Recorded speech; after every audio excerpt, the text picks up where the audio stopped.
Kust tuli see algatus selliseks koostöökokkuleppeks siin Eesti Taastuvenergia Koja ja Erametsa Liidu vahel, et kes oli see initsiaator? Me jõudsime teineteiseni kuidagi vist mõlemapoolselt, et esimene kontakt oli küll Erametsa Keskuse poolt, aga selle kontakti ajendiks oli just kava, mille Eesti Taastuvenergia Koda ja Eesti Keskkonnaühenduste Koda olid avaldanud ja mille sisuks oli siis täielik üleminek taastuvate allikate kasutamisele energiamajanduses.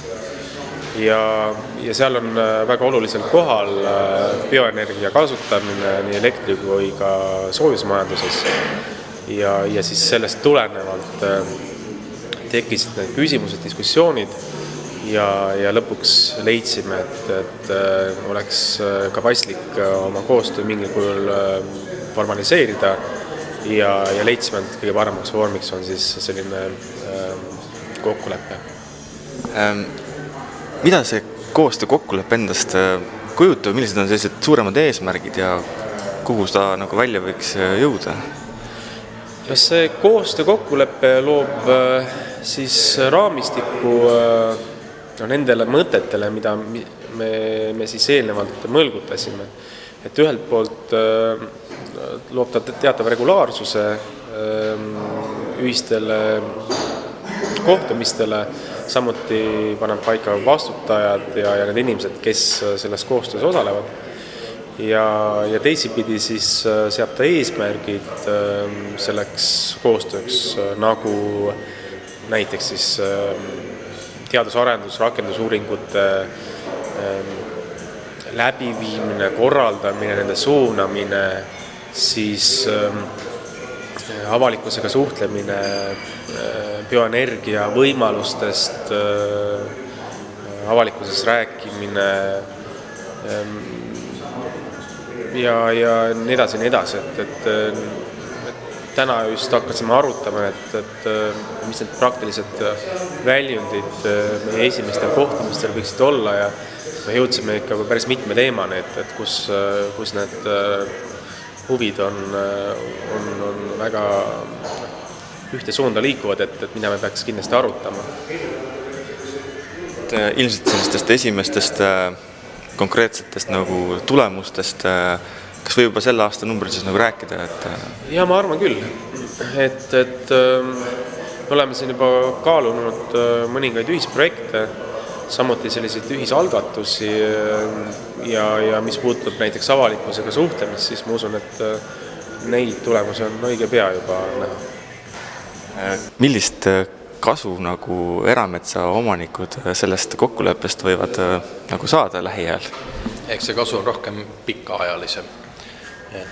Miks me sellise kokkuleppe tegime ja miks me üldse selle teemaga tegeleme, et meie mure on ju sellest kantud, et on palju metsa ja on ka palju hooldamata metsa ja tegelikult seda metsa rohkema hooldamise vajadust teavad vist küll kõik metsasektori inimesed, vaja on hooldusraieid teha, kraavikaldeid puhastada, eeservi puhastada ja nii edasi ja tekib sellist ressurssi, mida võiks kasutada energia tootmiseks, millele mujal nagu head väljundit ei olegi ja eks meil tuleb siis ikka energiavaldkonna inimestega koos mõelda, et kuidas me seda puidu kasutamisvõimalusi energia tootmiseks suurendada saaksime.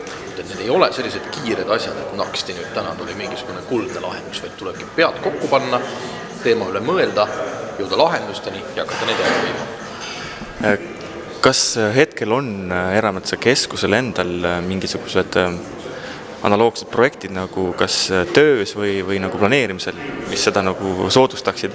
Meil on töös olnud, me oleme olnud mõnes rahvusvahelises koostööprojektis, mille raames oleme näiteks kohalike omavalitsuste inimestele ja ka metsasektori inimestele korraldanud seminare, kus selgitanud seda, et puit on üks ääretult hea võimalus, kuidas kohaliku tasandi energiamuresid lahendada. Aga praegu ka Erametsa Keskuse tööportfellis on ühe uuringu tegemine, mis siis peaks tegelikult lõppema nägemusega meetmetest, et mida võib-olla siis ka riigi poolt rakendada võiks näiteks metsaomanikele suunatud meetmetest, et kuidas aidata kaasa sellele, et see väheväärtuslik puit, mis raiete käigus metsas tekib, et see siis tõesti energiatootmisesse jõuaks. Muud tegevused, mida me koos nüüd kojaga teha võiksime, me tegelikult leppisime täna siin kokku kuupäeva, millal me saame kokku ja oma plaanid üle vaatame ja plaanid tegelikult paika paneme. Et ma praegu nii konkreetseks ei tahaks minna, et me tegelikult leppisime selles koostööformaadis täna ju kokku, et mõlemalt poolelt on 3 esindajat, kes vähemalt kord kvartalis kokku saavad. Meie poole esindajate hulka on kaasatud ka Erametsaliit, metsaomanike huvide kaitseorganisatsioon ja saame siis kokku 6 inimest saavad laua taga kokku ja siis paneme detailsemalt kirja, et mida me siis nüüd teeme. Aga siin aruteludes on tegelikult mõned sellised murekohad või lahendamist vajavad murekohad ikkagi läbi käinud, et näiteks mida siin täna ka mainiti, et kuidas kas me saaksime oma koostöös kuidagi kaasa aidata sinna, et ka nendele, kes energiapuitu ostavad, oleks näiteks tagatud, et see puit, mis nendeni jõuab, on tõesti kindlalt seaduslikest allikatest pärit.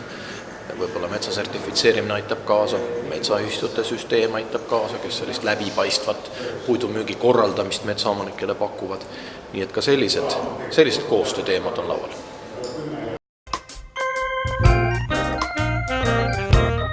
Portaali eramets.ee viimane uuendus jääb aastasse 2008, kui toimus suurem portaali uuendamine. Ja hetkel on käimas olemasoleva portaali uuendamine ning uuest portaalist leiab suuresti sama infot, mis ka varem, kuid oleme püüdnud infot koondada metsaomanikule lihtsamas ja ülevaatlikumas vormis. Oleme kohendanud peamenüüde pealkirju ning esilehele toonud välja soovin andmeploki, kust metsaomanik võib leida peamised teemad, mis teda võiksid huvitada. Samuti leiab esilehelt populaarse tururubriigi, kus kajastuvad viimati lisatud metsaühistute enampakkumised. Suurem muudatus puudutab aga foorumit, kus kasutaja saab sisse logida nüüd ka ID-kaardi või kasutajanime ja parooli kasutades. Esimesel korral kasutajanime ja parooliga sisse minnes tuleb kasutajal ennast tuvastada, kasutades selleks ID-kaarti. Ning edaspidi foorumisse postitusi tees kuvatakse kasutaja tegelikku nime. Tänu sellele ei tohiks edaspidi enam ühtegi rämpspostitust tulla, mida hetkel kahjuks juhtub tihti. Ja uue portaali planeerime avada märtsikuu jooksul.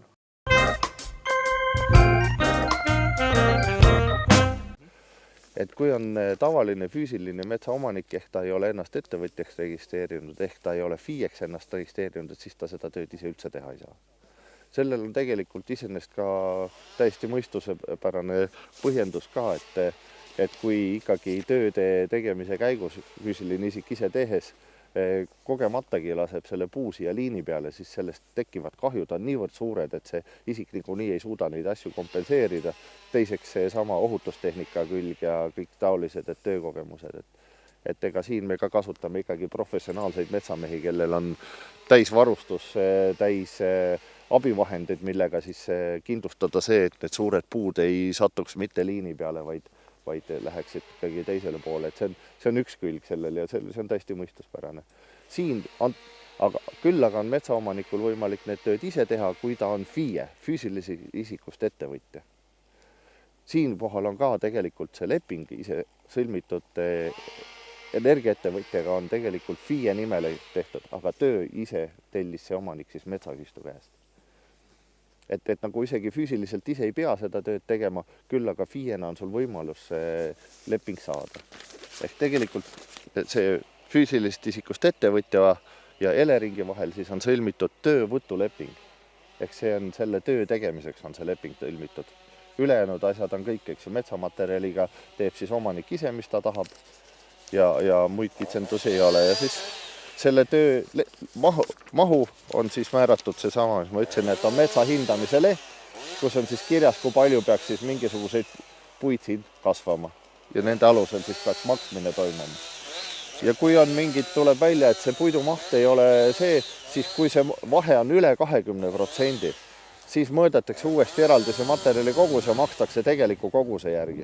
Ehk see mõlemale poole, kui oli rohkem kui üle 20% vähem, siis vähendatakse seda makstavat summat, aga see on jälle omaette päris pikk protsess, kuidas see siis lõpuks toimub.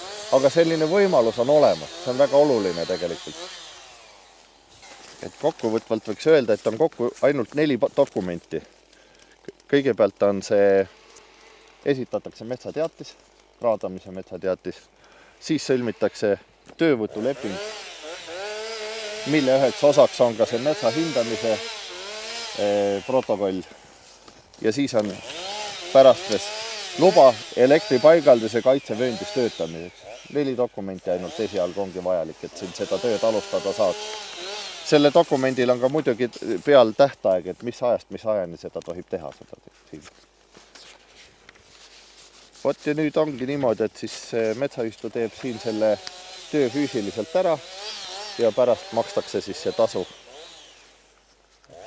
Eleringi poolt siis välja arve alusel. Et selline üks võimalustest on ja ega tegelikult rohkem metsaomanikel võimalusi polegi ise seda teha, sest edasi on ainult see hankevõitja teema. Et ja kuidas tema hankevõitjaga kokkuleppele saab, on siis nii palju jälle, et kuidas see teadlikkus inimestel on. Tihtipeale nad metsaühistu liikmed ise teavad, kelle poole pöörduda, eks, et ühistu poole pöörduda, konsulendi käest ka abi saada. Et siis nad küsivad, et aga mis me kirjutame sinna, et millise pikkusega siis neid materjale teha, see on nagu põhiküsimus. Et sellega, kui see hankevõtja nüüd dokumendipaki välja saadab, siis üks lehtedest ongi nii-öelda sortimentatsioonileht, kus ta siis tahaks teada, millisesse pikkusesse milliseid puuliike lõigata, et kui pikad palgid teha, kui küttepuud teha, milliseid sorte üldse teha, sest mõnel puhul ei tehta näiteks kasepaberipuitu üldse, pannakse kask ja lepp kokku, tuuakse endale õue peale, eks ju. Nagu ma arvan, et sellel naabril niimoodi lähebki, sest ta ise elab siin samas selles majas, on ju, kütab puudega ja ilmselt siit kõik see materjal, mis saadakse, tuuakse seda õue peale. Temal on kõige lihtsam variant, sest kinnisasja piires on kohustus ka kokkuvedu teostada. Temal ongi sama kinnisasi, ta saab puud omale õue. Aga kui sellel metsaomanikul ju ei ole niimoodi, temal jäävad puuhunik nii-öelda siia põllu peale või siia langi äärde ja siit jääb edasi siis nii-öelda metsaomaniku mureks, mis ta nendega siit siis edasi teeb, eks. Ja nagu ikka metsatööde tegemisel on väga tähtis ka aeg, millal seda tööd tehakse, et nagu ikka talv on ikkagi tavaliselt metsatööde tegemise aeg ja kuna tihtipeale ka need elektriliinide tsoonis asuvad metsad on ikkagi asuvad pehmel pinnasel, siis ka seal tuleks neid töid teha ikkagi eelkõige talvel.